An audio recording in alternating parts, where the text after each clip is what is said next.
وسلموا على رسوله الكريم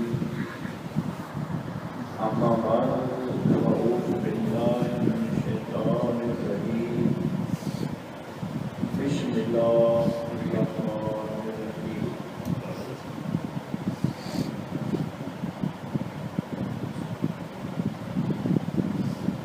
لقد كرمنا بني آدم لقد خلقنا الإنسان في أحسن تقويم صدق الله العظيم وصدق رسوله النبي الكريم ونحن على ذلك من الشاكرين والذاكرين والحمد لله رب العالمين.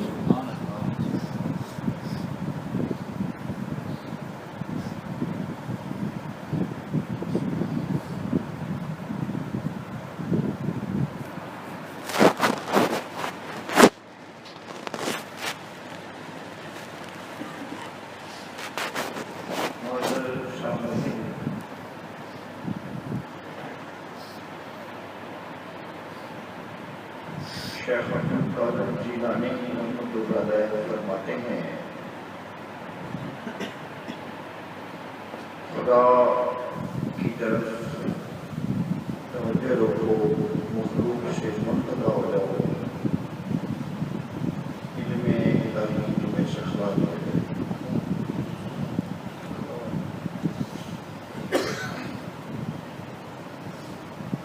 وہ فرماتے ہیں اللہ تعالیٰ جل شانہ میں انسان کو بہت خوبصورت اور بہترین شکل میں پیدا کیا اور اپنی حکمتیں اور خزانے بڑے اعلیٰ اور احسن انداز میں اس فیکٹر خاکی کے اندر رکھ رہی ہے.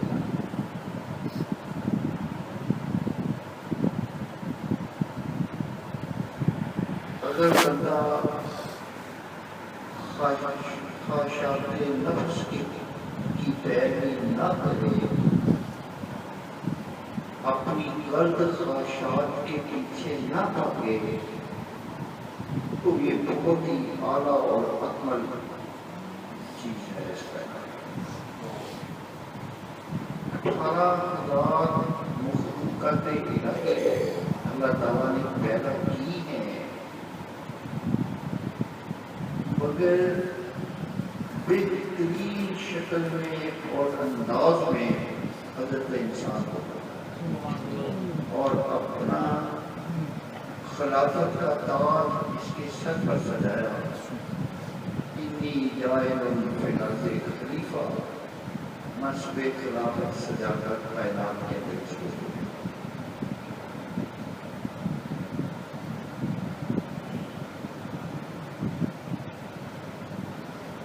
رشتے خیر ہی خیر تھے، شیطان شر ہی شر تھا. انسان کے اندر خیر بھی رکھا گیا اور شر بھی. اگر خیر شر پر غالب آ جائے، روح نفس پر غالب آ جائے، تو یہ فرشتوں سے آگے نکل جاتا ہے. اور اگر شر اس پر غالب آ جائے، شیطانیت اس پر غالب آ جائے، تو یہ وجود اسفل سافلین ہو. اس مکان کے اندر یہ 5-6 فٹ کی جو بلڈنگ ہے آدم کی شکل میں مکان ہے، اس کے اندر ظلمت اور نور رکھ دیے گئے، پستی اور بلندی رکھ دی.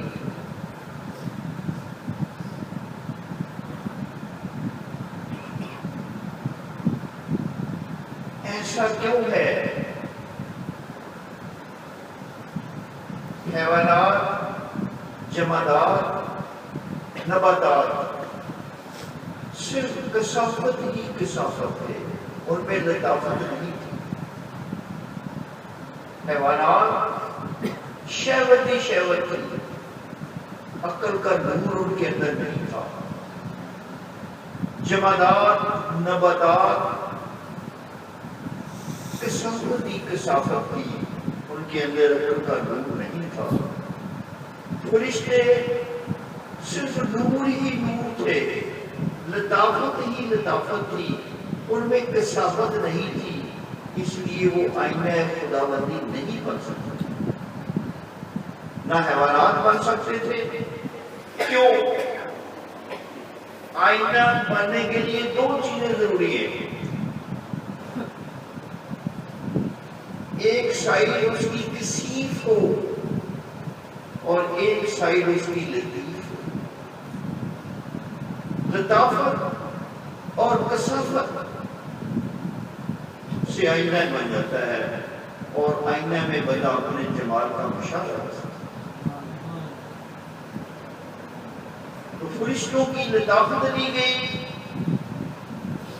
حیوانات، جمادات، نباتات ان کی کثافت لی گئی۔ لطافت اور کثافت کے مرکب سے قلب انسانی تیار کیا گیا، وہ ایسا آئینہ بن گیا جس میں حق تعالیٰ کو اپنا جمال نظر آتا، اور جو لذت آدم کے کردار میں اللہ تعالیٰ کو نظر آئی نہیں نظر آئی۔ تو اس لیے اس مکان کے اندر ظلمت اور نور اکٹھے کیے گئے ہیں، کثافت اور لطافت اس کے اندر رکھ دی گئی۔ روح اور نفس رکھ دیے گئے ہیں۔ روح اس کو بلندی کی طرف لے جانا چاہتی ہے، حق کی طرف لے جانا چاہتی ہے، کیونکہ روح حق تعالیٰ نے اس کے اندر اپنی ڈالی ہے۔ وَنَفَخْتُ فِيهِ مِنْ رُوحِي، اے آدم تیرے اندر میں نے اپنی روح رکھی۔ روح کسی چیز کا جوس، نچوڑ، جس کی ایکسٹریکشن ہوتا ہے، اس کا مغز ہوتا ہے۔ اگر حق تعالیٰ نے اپنی روح اس کے اندر رکھی ہے تو یہ صفات الہی سے متصف ہو گیا، اس کا عکس حق تعالیٰ کی صفات کا حصہ۔ نفس اس کو پستی کی طرف لے جانا چاہتا ہے، صفری صفات کی طرف لے جانا چاہتا ہے۔ تو انسانی قلب نفس اور روح کے مقناطیس کے درمیان پھنس کے رہ گیا ہے۔ روح اپنی طرف کھینچ رہی ہے دل کو، اور نفس اپنی طرف کھینچ رہا ہے۔ عجیب کشمکش between two magnetic۔ قلب کا مطلب ہر لحظہ، ہر لمحہ، ہر سیکنڈ تبدیل ہونے والا، منقلب ہونے والا، ہر لحظہ ایسی کیفیت بدلتی رہتی ہیں۔ ہر لحظہ ہے مومن کی نئی آن، نئی احیان، گفتار میں، کردار میں اللہ کی فرمان۔ تو اس لیے روح اس کو بلندی کی طرف لے جانا چاہتی ہے، حق کی طرف، اور نفس اس کو پستی کی طرف لے جانا چاہتا ہے۔ نفس کی توجہ دنیاوی لذتوں میں غرق کرنے کی طرف ہے، رنگ و بو کی اس دنیا میں، لذات کی اس دنیا میں، اس کے اندر انسان کو آگے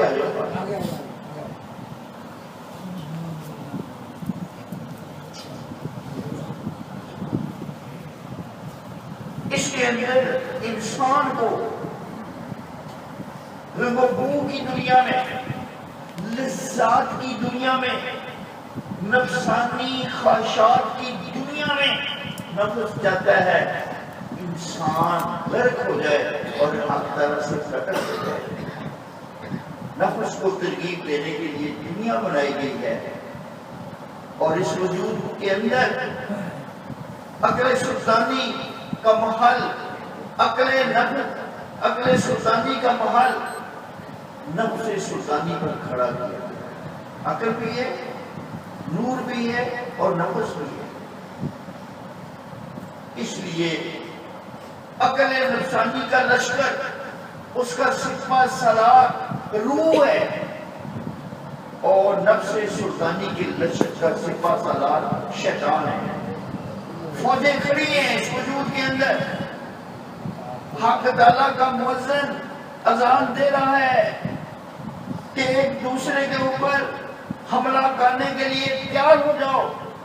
پھر یہ تیار ہو جاتے ہیں اور ایک دوسرے کے اوپر کود پڑتے ہیں۔ عقل نفس پر غالب آنے کی کوشش کرتی ہے اور نفس اس کی عقل پر غالب آنے کی کوشش کرتی ہے۔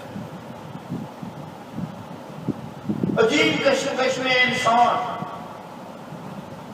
عجیب بے چینی، بے قراری، بے سکونی کی کیفیت میں آدم اس جنگ میں پھنس کے رہ گیا ہے۔ توحید الہی للکار رہی ہے کہ لڑو، عقل و فریب سے، مکر و فریب سے، طاقت سے، دونوں ایک دوسرے کو ڈاؤن کرنے کی کوشش کر رہی ہیں، گرانے کی کوشش کر رہی ہیں۔ کامیابی اسے ہوگی جسے حق تعالیٰ کی تائید الہی، توفیق الہی جسے نصیب ہوگی۔ اور توفیق الہی کیا ہے؟ حضرت شاہ ولی اللہ رحمت اللہ علیہ فرماتے ہیں کہ اکثر انسانی کوششوں میں ہی توفیق الہی کو پایا۔ انسان نے جس چیز کے لیے کوشش کی، جدوجہد کی، نیت کی، ارادہ کیا، اس میں وہ کامیاب ہو گیا۔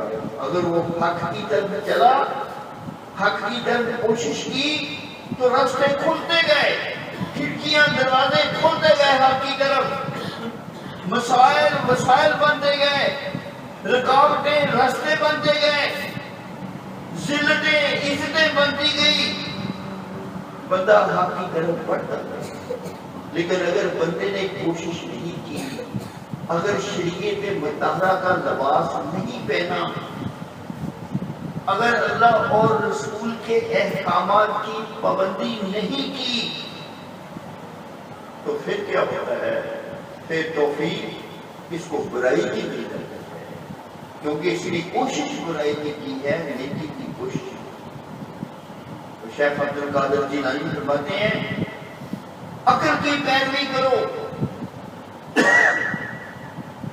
شریعت مطہرہ کی پیروی کرو۔ عقل کا نمائندہ شریعت مطہرہ ہے، عقل کی پیروی کرو، نفس کی پیروی نہ کرو۔ اگر آپ نے عقل کی پیروی کی تو پھر اللہ تعالیٰ جل شانہ آپ کے لیے آسانیاں پیدا کرتا جائے گا۔ اگر شریعت مطہرہ کی پابندی کی اور اپنے قرب کی طرف آپ کو لے آئے گا۔ تین قسم کی فلاحی ہے، خلقت کی فلاحی، مخلوق کو اپنے لیے فلاح سمجھو۔ مخلوق کی فلاحی یہ ہے، اس کی علامہ یہ ہے کہ بندہ مخلوق سے نفع کی امیدیں اور نقصان کا ڈر نہیں رکھتا۔ اگر بندہ مومن کے اندر مخلوق سے نفع کی امیدیں نہ رکھے اور خوف اور نقصان کی امیدیں مخلوق سے نہ رکھے، تو وہ بندہ مخلوق کے لیے فنا ہو جاتا ہے، مخلوق اس کے لیے فنا ہو جاتا ہے۔ نعرہ تکبیر، نعرہ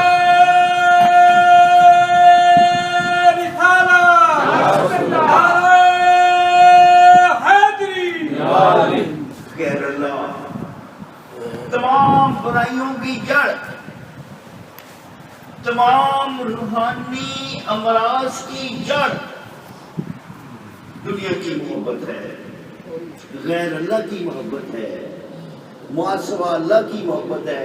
محاسبہ اللہ کی محبت میں غرق ہونا سب سے بڑا شرک ہے، اور تمام اخلاقی برائیاں بندے کے اندر پیدا ہوئے، حسد، بغض، کینہ، لالچ، طمع، بخیلی، کمہتی، بزدلی، گداگری،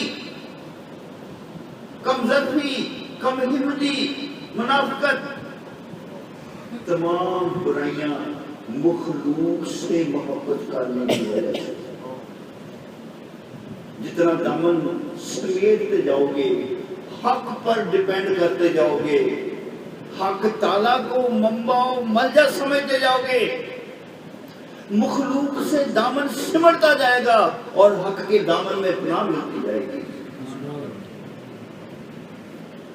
مخلوق سے پناہی کی علامت یہ ہے کہ مخلوق سے نفع کی امیدیں اور نقصان کا ڈر نکل جاتا ہے۔ اگر مخلوق سے نقصان پہنچنے کا ڈر ہے، اگر مخلوق سے امیدیں رکھنے کی امید ہے، تو پھر آپ بندہ مخلوق ہیں، بندہ خدا نہیں۔ پھر خدا اسی مخلوق کے سپرد کر دیتا ہے۔ پیغمبر احمد صلی اللہ علیہ وسلم نے فرمایا، جو مخلوق کی خوشنودی کے لیے خدا کی پرواہ نہیں کرتا، مخلوق کو خوش کرنے میں لگا ہوا ہے، بیوی بچوں کو، رشتہ داروں کو، دوستوں کو، پڑوسیوں کو، افسروں کو ان کی خوشنودی کرنے میں لگا ہوا ہے، خدا کے حکم اور رسول کے حکم کی پرواہ نہیں کرتا،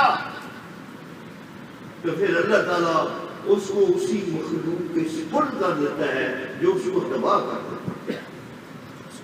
اور جو اپنے آپ کو خدا کے سپرد کرتا ہے، ساری دنیا اس کو نقصان پہنچانے کی کوشش کرے، کوئی اس کو نقصان نہیں پہنچا سکتا۔ اللہ اس کے لیے سہارا بن جاتا ہے، ڈھال بن جاتا ہے۔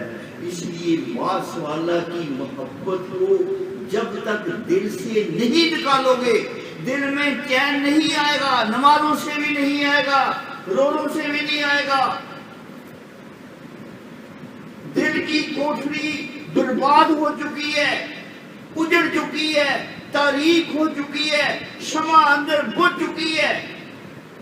اس لیے مخلوق کی محبت کو تباہ کرنے کے لیے صالحین صدیقین کی محبت لی جاتی ہے۔ صالحین صدیقین کی محبت کے بغیر رسول خدا کی محبت نہیں آتی، کیونکہ یہ وہ دہلیز ہے اولیاء اللہ جہاں انہیں ادب سکھایا جاتا ہے، جہاں انہیں اشعار سکھایا جاتا ہے، یہاں انہیں اخلاقیات سکھائی جاتی ہے، یہاں انہیں محبت سکھائی جاتی ہے، یہاں انسان کا احترام، عزت اور ادب سکھایا جاتا ہے۔ یہی عزت، یہی ادب، یہی محبت رسول میں آگے ترقی کر جاتی ہے۔ اولیاء اللہ کی محبت کے بغیر رسول خدا کی محبت کا دعویٰ جھوٹا ہو جاتا ہے۔ شیخ عبد القادر جیلانی فرماتے ہیں۔ دوسری فناہی اپنی ہستی اور خواہشات کو فنا کر دینا، اپنی میں کو، اپنی انا کو، جھوٹی انا کو، اپنی ہستی کو، اپنے تکبر کو فنا کر دینا، اس کی علامت یہ ہے فناہی کی کہ بندہ جو ہے وہ اسباب پر بھروسہ نہیں کرتا، اسباب نفع کے لیے نہیں ڈھونڈتا، اسباب ضرر سے، نقصان سے بچنے کے لیے نہیں ڈھونڈتا، بلکہ مسبب الاسباب پر بھروسہ کرتا۔ اسباب پر نہیں، اسباب پر بھروسہ کرنا بھی غیر اللہ پر بھروسہ ہے۔ غیر اللہ پر بھروسہ شرک ہے، شرک ہے، شرک ہے۔ ما سوا اللہ کی محبت شرک ہے۔ اللہ کی محبت ہی توحید ہے، ساتھ باپ کی محبت ہی توحید ہے، غیر اللہ کی محبت شرک ہے۔ اس لیے جب تک یہ وجود اسباب سے نہیں گزر جاتا، حضرت دادا گنج بخش رحمۃ اللہ علیہ اپنے مرشد ابو الفضل بن محمد حسن خدلی، ابو الفضل محمد بن حسن خدلی رحمۃ اللہ علیہ کے ساتھ سفر کر رہے تھے روسی ترکستان میں۔ بارش شروع ہو گئی، مرید اور مرشد دونوں جا رہے ہیں، سائڈ بائی سائڈ اکٹھے جا رہے ہیں۔ بارش ہو رہی ہے، شدت سے بارش ہو رہی ہے۔ دادا صاحب نے دیکھا کہ بارش کی کثرت کے باوجود مرشد کے کپڑے سوکھے ہیں اور دادا صاحب کے کپڑے گیلے ہیں۔ مرشد کی جوتیاں سوکھی ہیں اور دادا گنج بخش کی جوتیاں خشک ہیں۔ بڑے حیران ہوئے، اپنے مرشد کی طرف منہ کر کے کہنے لگے، سائیں جی، قبلہ سائیں، یہ میں کیا دیکھ رہا ہوں؟ میرے کپڑوں سے پانی نکل رہا ہے اور آپ اسی بارش میں جا رہے ہیں، آپ کے کپڑے خشک ہیں، میرے جوتے گالے سے بن رہے ہیں اور آپ کے جوتے خشک ہیں، سائیں اس کی کیا وجہ ہے؟ فرمایا، او علی بن عثمان حجویری، تو اسباب پر بھروسہ کرتا ہے اور میں مسبب الاسباب پر بھروسہ کرتا ہوں۔ میں اسباب سے گزر گیا ہوں، مسبب الاسباب پر بھروسہ کرتا ہوں۔ وہ چاہے جب تو اس اسٹیج پر پہنچے گا جس پر میں ہوں تو تو دیکھے گا کہ بارش میں تیرے کپڑے بھی سوکھے ہیں اور تیرے جوتے بھی سوکھے ہیں۔ پانی کی فطرت ہے بہنا، پانی کی فطرت ہے بہنا، لیکن موسیٰ جب حضرت فرعون کے پیچھے، موسیٰ کے پیچھے حضرت موسیٰ کے پیچھے فرعون لگا اور دریائے نیل میں اب کود پڑے، پانی کی فطرت ہے بہنا، بہنے کی فطرت حق تعالیٰ نے سلب کر دی اور وہ خشک سڑک بن گئی اور حضرت موسیٰ پار کر گئے۔ وہ صرف دوبارہ واپس کر دی، فرعون ڈوب گیا۔ پانی کی اپنی صرف کوئی نہیں ہے، حق تعالیٰ کی ملکیت سے ہے، چاہے تو دے دے چاہے تو دے دے۔ آگ کی فطرت ہے جلانا، جلاتی ہے وہ، لیکن جب حضرت ابراہیم کو چیخا میں ڈالا گیا، جبروت کی چیخا میں جبریل امین آئے۔ جبریل امین اللہ نہیں تھے، غیر اللہ تھے۔ انہوں نے کہا، او ابراہیم، any service, any help for me، میرے لائق کوئی خبر۔ فرمایا، جبریل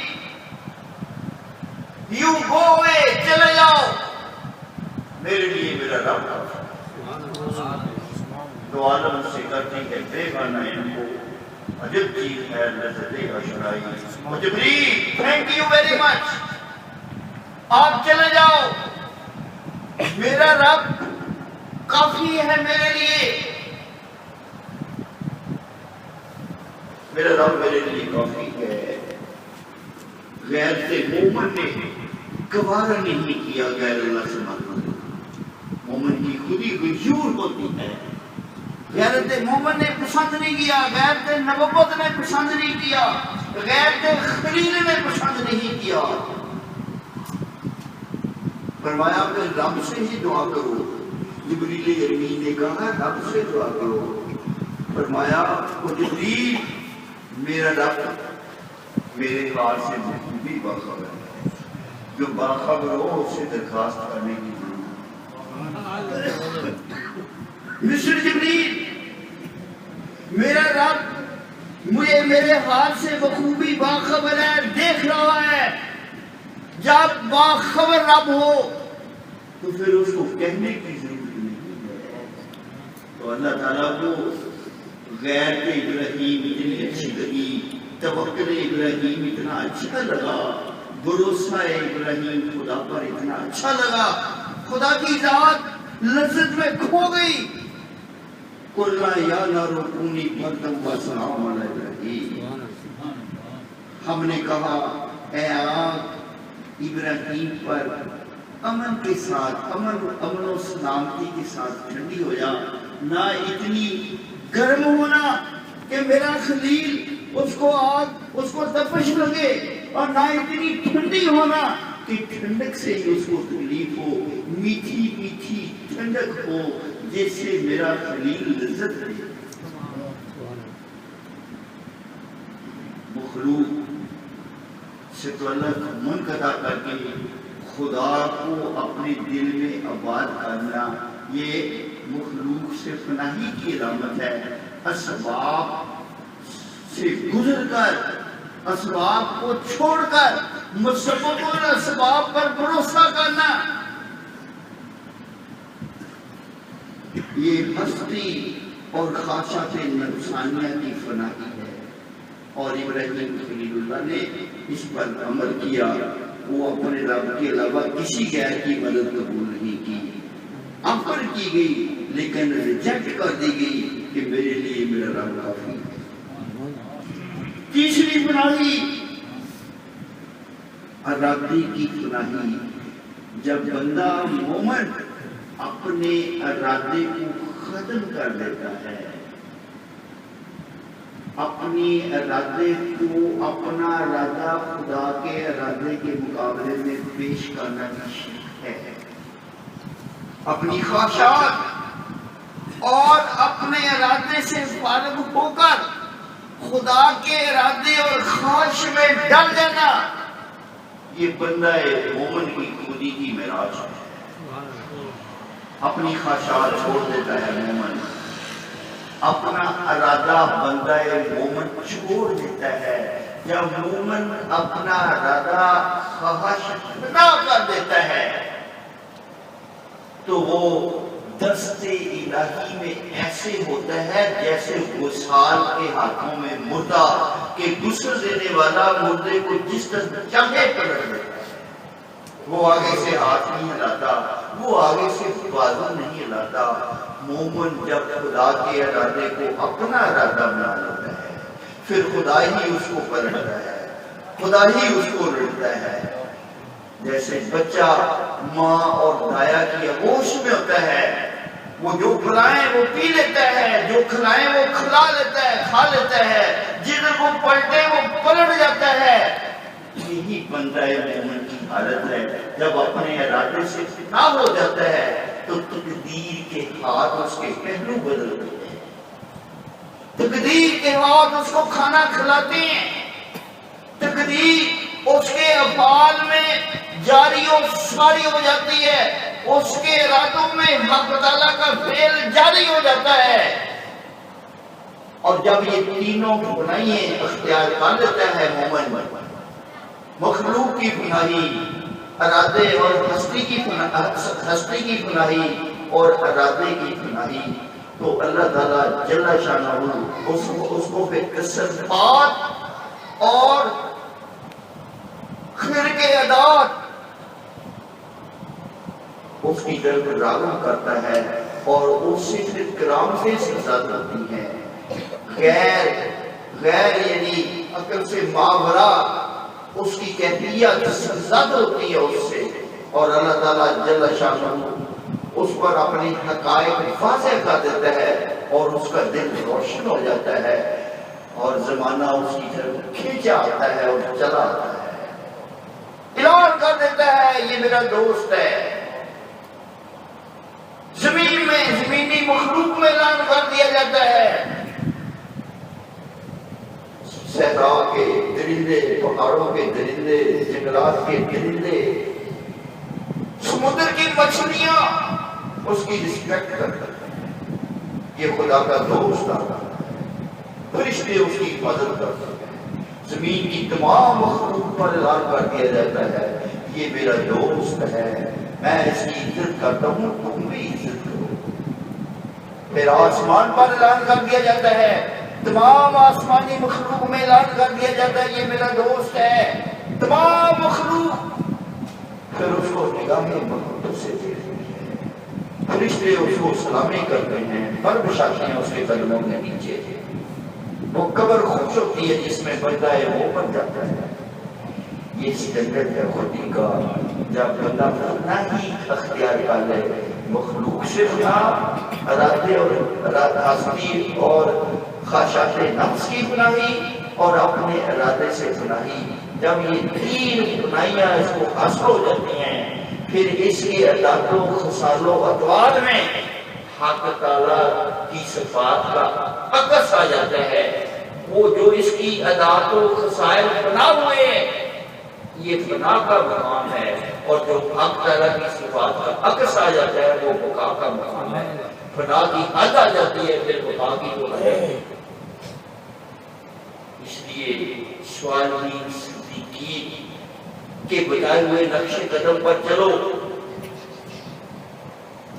اللہ تعالیٰ سے انسیت حاصل کرو، اپنا ٹائم مخلوق سے، ما سوا اللہ سے، غیر اللہ سے محبت کر کے، پیار کر کے، ان کی اداؤں میں کھو کر حق تعالیٰ کی یاد سے غافل نہ ہو۔ جو سکون مخلوق کے ساتھ لیتے ہو وہ سکون حق کی یاد کے ساتھ لو، حق کی صحبت میں لو۔ وَلَا جَلِسُهُمْ مَنْ ذَكَرَنِي، میں ان کے ساتھ ہوتا ہوں جو میرا ذکر کرتے ہیں۔ ذاکر حق تعالیٰ کی معیت میں ہوتا ہے، حق تعالیٰ کی صحبت میں ہوتا ہے۔ مخلوق کے ساتھ دل بے چین رہتا ہے، بے قرار رہتا ہے، سچی خوشی سچا سکون مخلوق کی محبت میں نہیں ملتا، نہ بیوی کی محبت میں، نہ بچوں کی محبت میں، نہ دولت کی محبت میں، نہ عورت کی محبت میں۔ مخلوق کے ساتھ چمٹ کے دیکھ لو، سکون نہیں ملے گا، بے چینی، بے قراری، بے تابی دل کے اندر بڑھے گی۔ یہ بے چینی، یہ بے تابی، یہ بے قراری ذکر الہی کی آنکھ سے جل جاتی ہے، اور حق تعالیٰ کے انوار و تجلیات کا نور بندہ مومن کے قلب میں آ جاتا ہے، جس سے وہ نور والا نور بھی ہو جاتا ہے اور سکون بھی ہوتا ہے۔ اگر سکون حاصل کرنا ہے، حقیقی خوشی حاصل کرنی ہے، حقیقی راحت حاصل کرنی ہے، تو اللہ کے ساتھ ہو جاؤ، غیر اللہ کو چھوڑ دو۔ ساری دوائیوں کے راز غیر اللہ کی حق تعالیٰ چاہتا ہے کہ اس قلب کے اندر سب سے زیادہ میری محبت ہو، میری اطاعت ہو، میری فرما برداری ہو۔ اس کی چاہت بھی جائز ہے، وہ صحیح کہتا ہے۔ مومن نے اس کو اپنا لیا، وہ مقرب بارگاہ کبریا بن گیا۔ جس نے نہیں اپنایا وہ بے چین ہے، بے سکون ہے، پریشان ہے، سب کچھ ہونے کے باوجود غریب، غربت کی وجہ سے پریشان ہے، امیر امانت کی وجہ سے پریشان ہے، صحت مند صحت ہونے کے باوجود بے سکون ہے، بیمار بیماری کی وجہ سے پریشان ہے۔ ہاں، مومن بیمار ہو یا غریب ہو یا امیر، وہ ہر حال میں اپنے رب کے ساتھ خوش رہے۔ 24 گھنٹے بے سکون لوگ اس کے دامن شفقت میں آ کر سکون حاصل کرتے ہیں، بے سکون لوگ ان کے آستانوں کی حد کے اندر داخل ہو جائیں تو سکون کی بارش ان کے روح پر شروع ہو جاتی ہے۔ وہ مرد خدا زیر خاک پڑا ہو، اس کی قبر کی مٹی کو بوسہ دینے سے بھی سکون ہوتا ہے۔ کچھ لوگ زمین کی سطح پر چل پھر کر مردہ ہیں، جن کے دل مردہ ہیں وہ زمین کی سطح پر چل پھر کر بھی مردہ ہیں، وہ پجیرو کلچر کے ساتھ مردہ ہیں، وہ موبائل کلچر کے ساتھ مردہ ہیں، وہ منرل واٹر کلچر کے ساتھ مردہ ہیں، وہ صدارتوں وزارتوں کے ساتھ مردہ ہیں، وہ دولت اور صنعت اور زمینوں کے ساتھ مردہ ہیں۔ ان کو نگاہ رشکشنا دیکھو، جن کے دل دنیا میں غرق ہیں وہ مردہ ہیں، اور جن کے دل زندہ ہیں، خواہ وہ کٹیا میں ہو خواہ وہ زیر خاک ہو۔ کچھ لوگ زیر خاک جا کر بھی زندہ رہتے ہیں، جنہوں نے اپنے دل اس دنیا میں اس کی یاد سے آباد کیے، وہ زیر خاک جا کر بھی زندہ ہیں، اور زندگی کے آثار ان کی قبر کی مٹی سے میسر ہوتے ہیں۔ علامہ حضرت مجدد الثانی کی قبر پر جب علامہ اقبال گئے تو زیارت کے بعد فرمایا اس خاک کے ذروں سے شرمندہ مسکرا۔ مجدد الثانی کی قبر پر کھڑے ہو کر جو نظم لکھی، اس خاک کے ذروں سے شرمندہ ہے ستارے، اس خاک میں پوشیدہ ہے وہ صاحب اسرار، وہ صاحب اسرار، یہ صاحب اسرار لوگ ہیں، یہ غازی تیرے، یہ پر اسرار بندے، پر اسرار بندے، ان کو ہر کوئی نہیں سمجھتا۔ ان کی ایک صفت خدا کی طرف ہوتی ہے اور ایک صفت مخلوق کی طرف ہوتی ہے، جو ادھر سے وصول کرتے ہیں اور ادھر زمانے کو لٹاتے ہیں۔ یہ غازی تیرے، یہ پر اسرار بندے، جنہیں تو نے بخشا ہے ذوق خدائی، ذوق خدائی، یہ خدا کو فتح کر لیتے ہیں، خدا کو اپنی محبت میں اسیر کر لیتے ہیں۔ خدا بندے سے خود پوچھے بجا تیری اطاعت، خدا کی اداؤں میں اس کی صفات آ جاتی ہیں۔ کبھی کہتے ہیں میں ان کا ہاتھ بن جاتا ہوں، یہ اللہ فوق ایدیہم، کبھی کہا میں ان کی آنکھیں بن جاتا ہوں جس سے یہ دیکھتے ہیں۔ مائیت الہی اتنی کثرت سے مومن کو ملتی ہے کہ حق تعالیٰ کی ذات مومن کے عضو پہ ایک عضو کا نام لے کر کہتی ہے کہ میں بن جاتا ہوں، اس کی آنکھ بن جاتا ہوں جس سے یہ دیکھتے ہیں، ان کے کان بن جاتا ہوں جس سے یہ سنتے ہیں، ان کے پاؤں بن جاتا ہوں جس سے یہ چلتے ہیں۔ اتنی مائیت الہی ہے کہ ایک حصے کو اعلان کر کے کہہ دیا کہ میں بن جاتا ہوں۔ دو کہتے سانو رب نہیں لگتا، میں کہتا سانو بندہ نہیں لگتا۔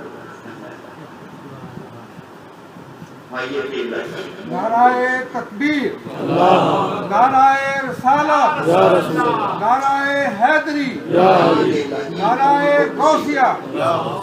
اس لیے فرمایا کہنا جلیسہم من ذکرنی، اس لیے فرمایا الرحمن فصل بہی کبیرہ، الرحمن فصل بہی کبیرہ، رحمان کا پتہ باخبر لوگوں سے پوچھو۔ ایڈریس بتا دیا کہ میرے دوستوں کے پاس جاؤ، میرا ایڈریس ملے گا وہاں سے، مجھے ڈھونڈ رہے ہو نا کہ میں کہاں ہوں۔ الرحمن فصل بہی کبیرہ، سورہ فرقان۔ رحمان کا پتہ باخبر لوگوں سے پوچھو، کونوا مع صادقین، ان کے ساتھ ہو جاؤ، یہ سچے ہیں، یہ سچے ہیں، یہ دل سے میرے ساتھ ہیں، تم ان کے ساتھ ہو جاؤ، میرا ساتھ مل جائے گا۔ تو اس لیے مومن جب اپنے آپ کو کھلا کر لیتا ہے، چوکنا اندر قضائے حق شواد، چوکنا اندر رضائے حق شواد، علامہ صاحب نے لکھا ہے جب بندہ مومن حق تعالیٰ کی رضا میں فنا ہو جاتا ہے، چوکنا اندر رضائے حق شواد، بندہ مومن قضائے حق شواد، بندہ مومن اس کی تقدیر بن جاتا ہے، اس کے ارادوں سے تقدیر الہی کا اظہار ہوتا ہے، عیاں ہوتی ہے اس کے ارادوں سے، اس کے اعمال سے، وہ جو کہتا ہے حق تعالیٰ کی ذات کر دیتی ہے، وہ اللہ تعالیٰ کا محبوب ہو جاتا ہے، وہ اللہ کے لاڈلے ہوتے ہیں، وہ اللہ کے محبوب ہوتے ہیں، وہ اللہ تعالیٰ ان کے ارادوں میں پوشیدہ ہوتا ہے، وہ جو چاہتے ہیں وہ کر دیتا ہے۔ تو مومن فنا اندر رضائے حق شوار بندہ مومن قضائے حق شوار بندہ مومن حق قضا بن جاتا ہے تقدیر بن جاتا ہے جب مومن اس کی رضا میں اپنے آپ کو فنا کر لیتا ہے اپنے ارادے سے فارغ اسباب سے فارغ اپنی ہستی سے فارغ خدا کا ارادہ اس کا ارادہ بن جاتا ہے خدا کی چاہت اس کی چاہت بن جاتی ہے اس کی اپنی چاہت نہیں رہتی بندہ مومن کی اس کا اپنا ارادہ نہیں رہتا وہ تو خدا کے ارادوں میں فنا ہو جاتا ہے